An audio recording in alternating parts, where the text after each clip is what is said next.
So ito, papakita ko lang sa inyo itong kwarto natin. Ano? So alam niyo guys, ito yung naging kwarto natin. Wala tayong booking, kaya isang linggo na tayo dito. Ayan, ito yung ating kwarto. Dito tayo na malagi. Mamamalagi, hindi ko lang kailan ako aalis. Ano? Ayan.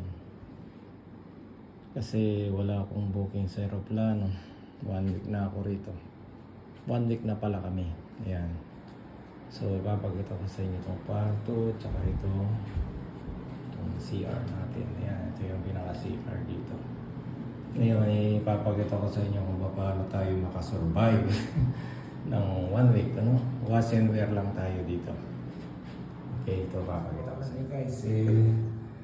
Ang tawag dito, isa lang yung brief na nadala natin, no? So, ganitong ginagawa ko para wash and wear. Ganito talaga right pagka travelers tayo, no? Ang gagawin lang natin ngayon, ito, maglalaba tayo ng ating brief. Para bukas, may gagamitin naman tayo. Ang ginagawa ko, bago ako maligo, ay ginagawa ko na, maglalaba ko na ito. Para the next day, mayroon naman tayo gagamitin. Kasi hindi ko alam kung kailan tayo alis dito. Hanggang ngayon, wala pa akong booking. So, magwa 1 week na ako dito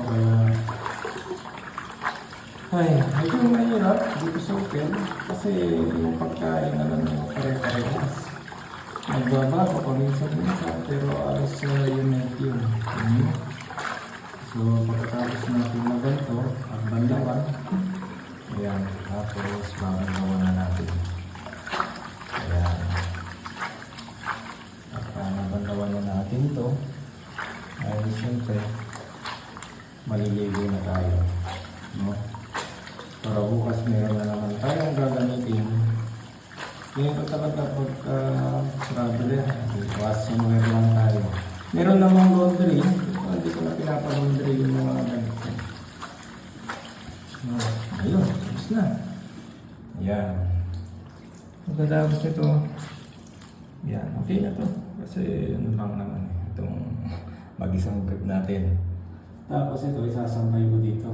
Ayan. Yan, sasampay ko siya. Dito, pakita ko sa inyo. Ayan, dito ko siya sinasampay. Ayan. Ang gagawin ko dito, wait. Ang gagawin ko dito, ipapatulo muna natin yung tubig. No? Tapos, kami papakita ko sa inyo pagka tumulo na yung tubig. Ayan. Yan lang. Papakita ko. Ito yung shower mo. Maliligo na tayo. Ay, hot and cold na lang. No? Tapos ito yung pinaka-CR natin. Ayan. Meron din siyang bidet doon. So, ito nga. Kami, papakita ko sa inyo kung saan pagka tumulo na yung tubig dito. Papakita ko sa inyo kung saan ko patutuyuin. Ano? Yan. Ganito yung pinaka-routine ko dito sa hotel. 10 days na kami. 1 week na kami dito. Yan. Okay? Mamaya, ipapatuyuin natin dito yan. Yan. Mamaya, pag tumulo na, ilalagay natin siya dyan. Okay? So, yun lang ating vlog ngayon. Tapos, ipapakita ko din sa inyo yung ating kinakain dito araw-araw. Yan.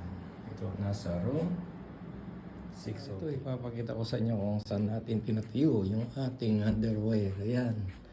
So, dito lang. Dito lang siya. Ayan. So, tuyo na siya. So, ngayon, maliligo na naman tayo. Ito na ulit yung gagamitin natin. Ano? Ganun lang. Kasi meron naman laundry dito. Pwede naman pa-laundry yung mga damit na ano. Pero yung brief, siyempre, yan. Ako na naglalaba. Para naman po. Yan.